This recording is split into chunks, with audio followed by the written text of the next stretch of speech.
Hello, folks. This is the December issue of the ClusterAPI node provisioning working group. There's a pretty small working group. This is following a lengthy kind of hiatus that we went through with some foundational alignments that we were searching with the core ClusterAPI project as well as with the SIG node bootstrapping. We had a nice meeting on December 9th with SIG cluster lifecycle, and I recommend watching the video. We had a foundational discussions on node bootstrapping, and we took some great input. Yeah, and we are here to kind of align on our next steps and then wish ourselves a happy Christmas before leaving and coming back in January. I just started chatting with Elmiko before the recording, and yeah, let's dive right in there. So, what are the takeaways from the SIG cluster lifecycle meeting, and how do you because you're coming in, right? And this is a great opportunity to get a fresh kind of input. What's your angle on the node bootstrapping working group? Right. So as I was saying before we started recording, I have kind of good and bad feelings about it. I'm optimistic, but I think there's also going to be challenges. My optimism is grounded in the notion that I've talked to a bunch of people at KubeCon and during that SIG cluster lifecycle meeting, and I think that there is an interest in solving this problem, right? People realize it is a pain point for users. The problem or the difficulty is going to be how do we do it? Because I think that, like many software projects, Kubernetes has had an organic growth. And where it started, people just assumed cloud init was going to be the way to do things. So cloud init is baked deeply into kubeadm and some of the assumptions about, how Kubernetes is deployed. And I think in order to solve these problems, we're going to have to challenge those assumptions and then figure out, and probably we won't be able to just change everything in place. We'll probably have to figure out an evolution, how we can take what's currently there, continue to support it, and then evolve to support a new mechanism as well. And unfortunately, I'm reading as much as I can. I'm learning as much as I can, from Tilo and Alice and whatnot. And I don't see that way yet, but I would like to help contribute, and I'm trying to learn as much as I can, maybe to share some of my experience. So I think right now we're kind of at the point where we probably need to start. And to your point, Tilo, yeah, it's a great time for new eyes to get involved because we probably need to examine this again, pull it apart, and see if we could put it back together in a different way. So that's kind of where I'm at right now. I want to understand the problem better because I would love to see a future where this could be easy, right? And the ignition people who are interested in ignition can choose whatever version they want. People who want to use cloud init can choose whatever version they want. And there's a good user story around how do I set this up? Yeah, it's complicated, as you know. I think it's also worth mentioning that the special purpose operating systems that have been kind of popping up in the recent years mainly focus on like a different philosophy of provisioning, right? And they either have ignition at its core or are completely API driven. So that word in particular is just moving away from Cloud Init or never was onboarded with Cloud Init, which I think is interesting too. Yeah. And that's to me, because it's been a while since I worked on this stuff, and just for history, I used to work in the OpenStack project, and I did a lot of work around, understanding cloud init and how we build images and all those kind of things. And we're making a lot of progress in this area, but I'm having to go back in and understand what are the philosophical differences between cloud init and ignition? Why would a user choose one over the other? And this is just one of those areas where it's understanding the user story is Yeah. complicated enough, If you want to have a primer on that, I'm ready. But I guess Beepin also has an opinion from the Fedora CoreOS side. Yeah, absolutely. Uh, I don't know. So I'm still trying to figure out where we are headed and what our goal is from Red Hat to get all of this getting done. Still, I have not worked on any code related to Kubernetes, so my knowledge is very basic in there. I have used Kubernetes as a minimal production environment there. So it's a lot of learning for me.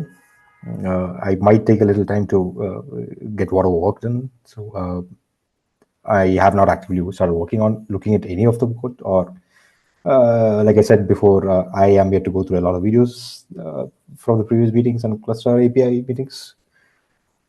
So yeah, I think this is too early to give any opinion from me. So Makes sense. Actually, I'm very happy to see you back here. We missed you.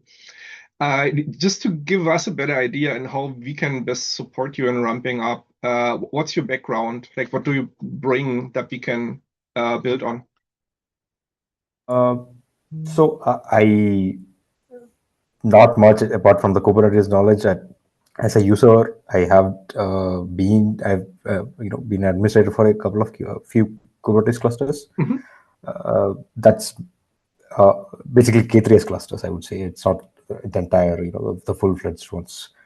Very minimal usage. That was from my previous work, and it does not follow much of the Kubernetes, and it would not utilize all of the Kubernetes features that we have. It's a very minimal set of features that we use, and luckily we had used with CoreOS and Ignition there. Cluster API, absolutely no experience there. So everything is kind of new for me. So if I want to contribute something, it will be a challenge that a little bit more. So I think like, Beepin, I was going to say like probably something that's going to be a big piece to understand is like, especially from, the core OS side of things is like how Cluster API does the transition from like, how it goes from having the request for a new node to having that node, right? And how does it do this bootstrapping? Because this is one of the parts that I think is really complicated about what we're talking about here is that cluster API has been built on a lot of assumptions. The kubeadm bootstrapper, it assumes cloud init. We've added ignition stuff to it and everything, but now we're at the point where as we put more ignition or we want more ignition features in there, we're seeing the seams bursting. Like this methodology is not going to be able to hold much more without kind of a redesign. So understanding how that works, and I would say understanding the bootstrap provider contract is probably going to be important. And this is going to be interesting for a couple different reasons. One, you know, Cluster API is built around this model of these contracts, and users can implement the contracts however they want to. So, like, I could write a controller that implements the bootstrapping contract, and then I can turn off the default bootstrapper, and I can run my controller to do it, right? And so I have a feeling we're going to probably generate a solution that comes around like having some sort of new bootstrapping provider or something. So understanding those contracts I think is probably really good research to undertake, like in the early days, and kind of looking at those things. And then the next part we're going to have to figure out, and this to me is like the more complicated part, is right now the kubeadm bootstrapper is like the default. Now at Red Hat for OpenShift, we're integrating Cluster API, but we don't use that bootstrapper exactly because of the ignition things that we do and the way that we have our we have a machine configuration server and everything. We have a different kind of attestation path for how we create nodes. So for us, we replace that bootstrapping component. And that might be an interesting thing to investigate because I have a feeling what we're going to need to do in the cluster API world is we're going to have to evolve the kubeadm bootstrapper or figure out what is an alternative to the kubeadm bootstrapper that could support the kind of use cases we want and maybe has a different, you know, it has a different API, but still satisfies the contract, right? So, and I think that's probably the direction we're going to have to go. I don't know if that supports kind of the work that you've been doing here, Tilo, but everything I've read about the bootstrapping feature group, it seems like everything that I think of, you've already thought of already. So Yeah, that's a pretty basically general view of the overall situation. All of that makes sense. It gets complicated as soon as you dive into the details, as Alicia has noticed as soon as she tried to wrap her head around what's going on there. And I think it was exactly the right thing to do, to take a step back and reconsider if that, is actually the way that we should go forward. So I think a little bit more research and brainstorming is definitely useful here. What else? All right. So I wanted to briefly just touch the differences between Cloud and Ignition. They aren't that major, right? At the end of the day, they're doing the same thing. They're setting up the node in a way that you can start using it, or even bootstrapping like minimal services that let you then add a control plane like Kubernetes, right? It's not a full managed API comfort interface that you have with Kubernetes, but it tries to put the minimum components into place that you can get there. And that's, I think, true for both. Basically the implementation and some parts of the philosophy are different. So Cloud is something that it's a bunch of scripts that basically runs through the boot process. It is part of the regular node startup.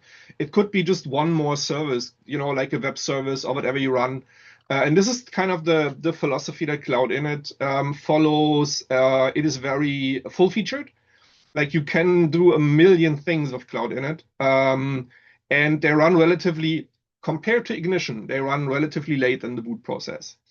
Ignition has a limited set of capabilities compared to Cloud Init, but some of these are way more thorough just because of the fact that Ignition runs very, very early in the boot process. So it runs from the init run disk or from a very early boot phase, depending on what special purpose operating system you're currently looking at. And you can do crazy stuff in it, like format your root file system. Because for those special purpose operating systems, the root file system isn't yet initialized, right?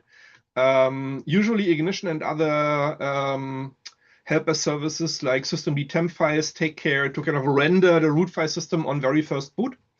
So it is both a little more flexible because you can go deeper and can make more significant changes, but it's as well not as flexible as Cloud Init in that, for instance, it only runs once at first boot, right? Cloud Init runs at every boot. So if you need recurring tasks on every boot, you don't have to think about it, put them into Cloud Init and that's it. For Ignition, you would have to supply a systemd service that does the same, basically. The other thing is Cloud Init, Ignition is very kind of fundamental against configuration drift. So it will render your node configuration once, and then that's it. With Cloud Init, you can mutate your configuration basically every time Cloud Init runs, for instance, on every boot. And I think this is pretty much a deep dive, and in 99% of the cases that we need to cover in ClusterAPI, that's not even interesting, right? We kind of stubbed our toe a little bit on the default ClusterAPI development environment because that was using the Docker Kubernetes runtime for quick iterations, and that doesn't work with Ignition-based operating systems, right? Because there is no init RD, right?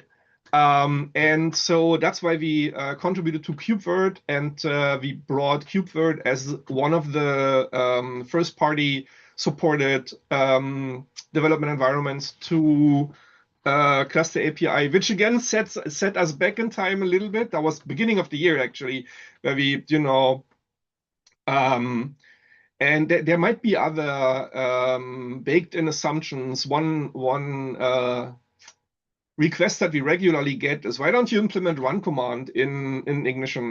No, that's not the point, right? Because you start mutating stuff and then you're striving away from the good path. So I don't think ClusterAPI uses that, but you might have that assumption at some point or the other. And then everything else at the end of the day is just a bunch of YAML that gets compiled into a bunch of JSON, and then that's Ignition.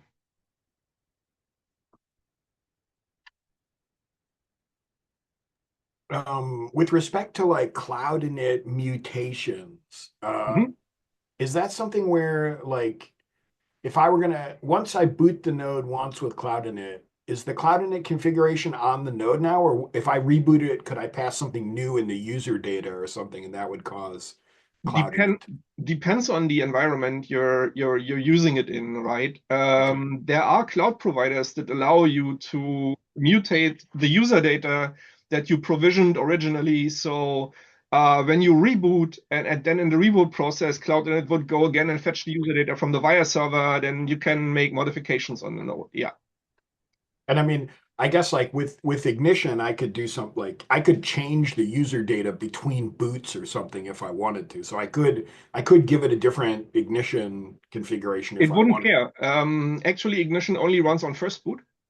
Oh, And right, right, you would actually need to reset ignition state. It captures its run state, right?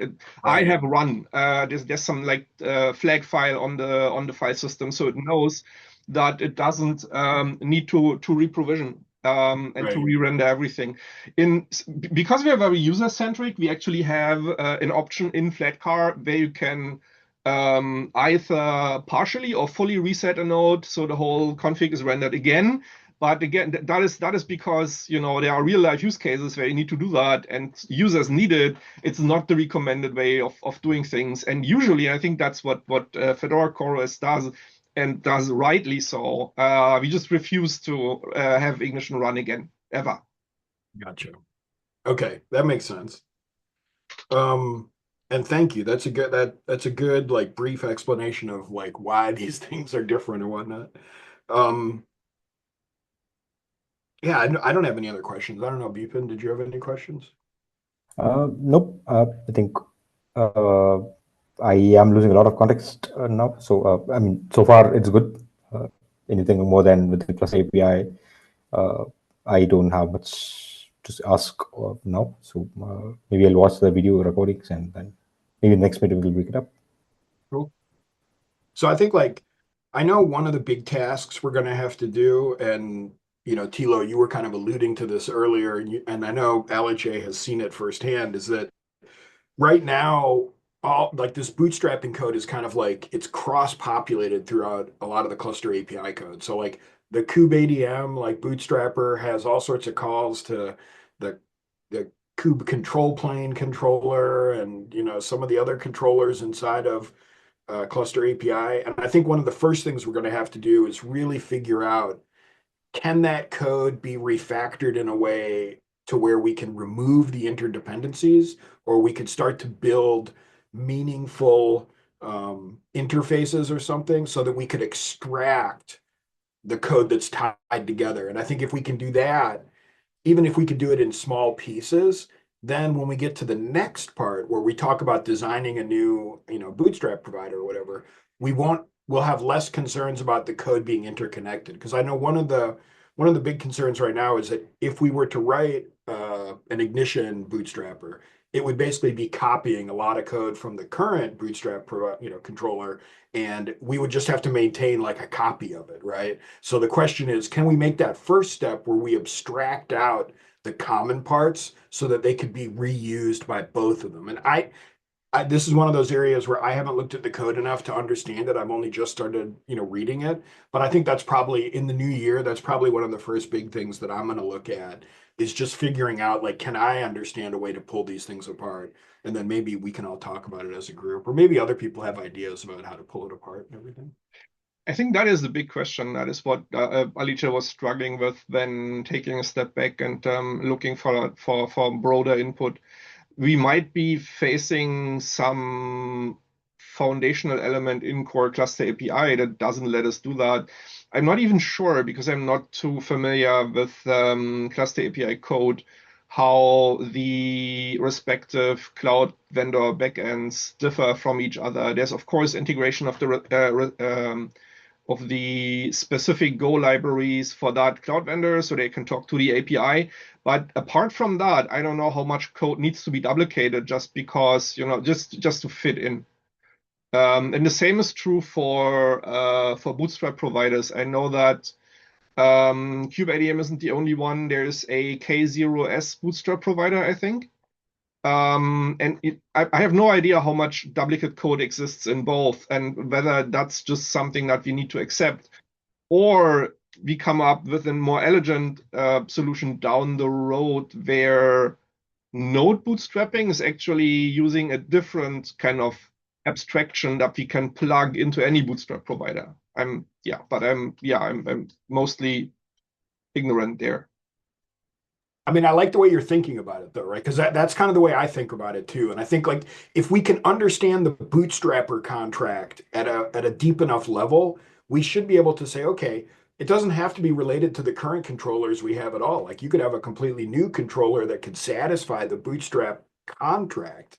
And if we can do that, that doesn't have to deal with the dependencies in the code. So yeah, like I like your optimism and I kind of share it that, perhaps we can look at the code and understand, yeah, maybe there's an alternate way to do this that doesn't involve us having to rewrite this stuff. And I would love to just leave everything the way it is currently, not have to change it. And then if we could figure out a new way just to bring something in to the contract interface, I think that would be amazing. I kind of like you, I'm not quite there yet. I'm still kind of understanding, how some of these pieces fit together.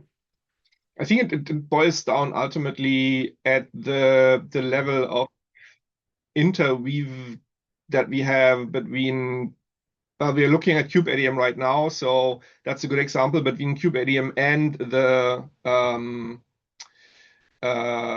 cloud init implementation. I would expect that to be like strongly coupled in like probably all over the place, and that's what makes this whole thing so hard. So maybe the exercise of creating a kubeadm ignition bootstrap provider would even, iteratively give us a better idea what to change virtually everywhere, right?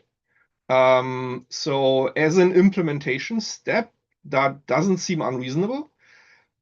But I say that without having looked at the code and without understanding the maintenance burden that we create for ourselves to keep this aligned with the other kubeadm bootstrap provider, right? Yeah, and having done all that work, then it's like, okay, did we waste our time or was this appropriate? Or Yes. yeah, Yes. I hear you. I think that's why we're all kind of looking at the code, trying to figure out like, is it possible to pull this apart? And Fabrizio has been good at giving advice about that. And I can tell Fabrizio is hesitant about this, so that means it's probably more complicated than we expect. Yeah. But I mean, you got to get in there and just start chopping weeds away to figure out like what's in the garden and what's not in the garden, right? I Yeah. mean, No, that's a good point. So I if like. I mean, I like your thought though here about like if it like let's say we could figure out how to completely write a kubeadm ignition bootstrap provider, right? And a user could then just say, all right, I'm just going to pick this other bootstrap provider and everything works fine. Like that that would teach us a lot though, right? And if it worked, it would be really worth it, right? Because then we can say, all right, we have an alternate bootstrap provider that people can use. The key, like you're kind of saying, will be like how much interconnection is there, right? Like how much maintenance burden is there around doing this? And that's where I'm hopeful that if we can figure that out, we can start to figure out what the shape of the interface looks like. Then hmm, we can evolve the next generation of that interface, right? And that's kind of what I'm hoping for.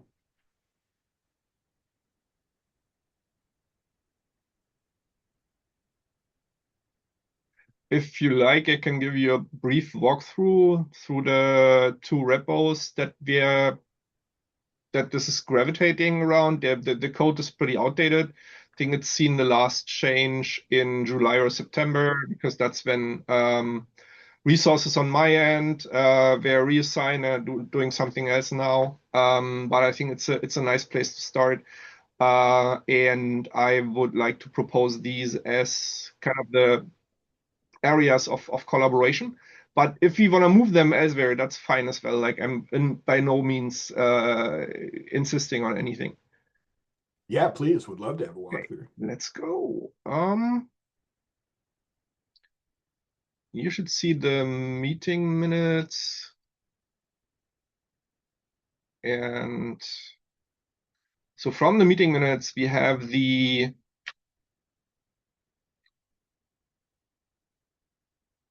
Bootstrap provider abstraction, work in progress repo, and the kubeadm ignition bootstrap provider. So these are two different things. Let's start with the beef, and that's here.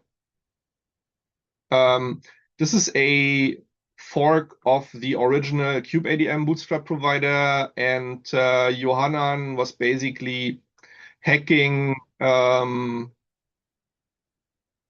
replacing all of the shared cloud init ignition code with ignition only code. As we expect the other bootstrap provider to do the same basically, and to kick out ignition after our work is done. So this is where the beef happens, and this is where all of the duplicate code lives, right? Because that's basically bootstrap provider kubeadm with reduced, or at least with the plan to reduce everything to plain ignition. It's in the Flatcar GitHub org because we would need to establish that as its own, kind of sub-project. It aims to be very close on CNCF and on Kubernetes SIG requirements, so we can move this project into the Kubernetes SIG seamlessly when it's graduated. But for the time being, and so that includes basically the maintainers and contributing in all of the code of conduct stuff. We're strongly aligned that with what's happening in the Kubernetes SIG. The other one is a fork, and as I said, if there's any problem with having it in a Flatcar org and you want to have it elsewhere, we put it elsewhere. No questions asked. Oh, one thing I'm going to do is I want to collaborators and teams. I want to add. Second. I need to prove that I'm me. Okay, I'll take this opportunity to ask a question then. Yes, so go ahead. I think it's totally fine that it's in the Flatcar org for now. I think if we start to do more work and we figure out that this is actually what we want, then at that point, I say we could start to talk to SIG cluster lifecycle about adopting the project. That is exactly the plan. That's Yeah. what we wanted to do. All right. Cool. So I see that Alicia needs to accept her invitation. Interesting. Can I re-add her actually? When? Yeah, I think so. Just delete her and then add her again. Oh, right. Delete her. That's a good point. Yeah. Whoops. Add people. There she is. Admin, of course. So I'm gonna make all of the folks that want to collaborate admins in this repo, so you can add other people as you see fit. Is it Miko? Indeed it is. This is you? Yep, that's me. Nice. Okay. Invite is out. And Deepan, what's your GitHub ID? I'll send it over the chat. Sorry, come again? I'll send it over the chat. On the stack. Sending it over the chat. Yeah. That's a good point. Oops.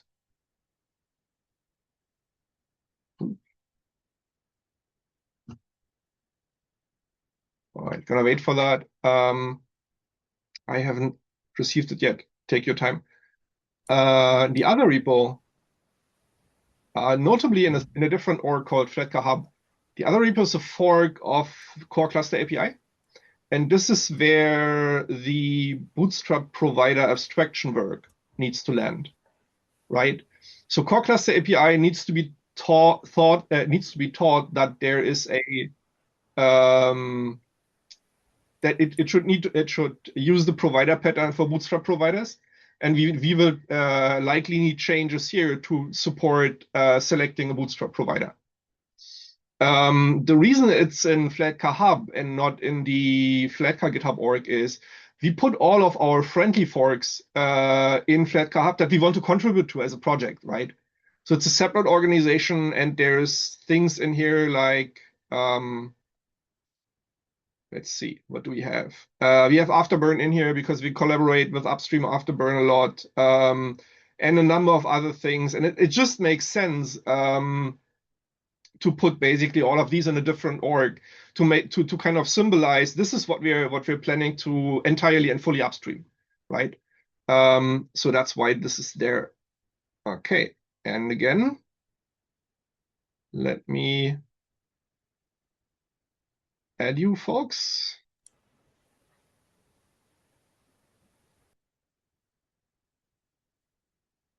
We have to remind LHA to check her email. I'm happy to do this. Oops. I'm happy to do this over and over again. I don't take any issues with that. I'm not that experienced in Kubernetes coding, so I'm prepared to help the project with other stuff. And that's if this is organizational stuff, then that's fine. I'm happy to own that. And greatly appreciated. Nice. Did you send the username via Slack? No, not on Slack, on this meeting chat. The meeting chat. Oh, that's actually, yeah, that makes more sense. Sorry, there you are. Okay. Let's add you. There you are. Nice. And again, for both repos, I think admin access is just appropriate. We have that kind of trust relationship, so I'm very good with doing it. And it will set you into it will bring you into a position where you can add others, and that's the most important part. All right, all invites are out. This is these are the repos, and they're linked here. It's not that much, but yeah. So if you ever lose the URL, it's in the agenda. Yeah, great. I really appreciate all the trust and everything, Tilo. It's awesome. I can't promise I'll look at those repos before I leave for vacation, but in the new year I absolutely will. Nice. All right. Yeah, good stuff. Very happy to have you back, Bipin, and very happy to have you on board, Amigo. Yeah, absolutely. Yeah, I don't really have any other topics, but this has been a good kind of retro and introduction for me. Like I said, my next steps are basically I'm going to keep looking at the code, probably try to sync up with LHA and Beepin like internally after the new year, just so that our priorities are kind of straight. But yeah, if I can help us get to a design where we can kind of like get this new layer going, I think that'd be awesome. And it will help the other work. Like I'm involved in some testing work that's happening through SIG Cloud Provider right now, and we're trying to kind of advance the state of the art for how we do things in our CI infrastructure. And I have a feeling this kind of work could be helpful in the future there. So I know that there are people kind of interested in this stuff. So yeah, I thank you for being so welcoming and everything, Tilo, and I'm looking forward to next year. Nice. Okay. Bipin, anything you want to share? Nope. I think have a good vacation, I guess. So Thanks. Same to you. yeah. Hopefully, I'll get back sometime. Get back on this after probably a couple of weeks after the 2026. So we'll see soon. As I usually say, don't worry, the work will not run away. It'll still be there when you're getting back to us. Thanks, folks. Enjoy the time off. All right, cool. Have a good holiday and everything. All right, later.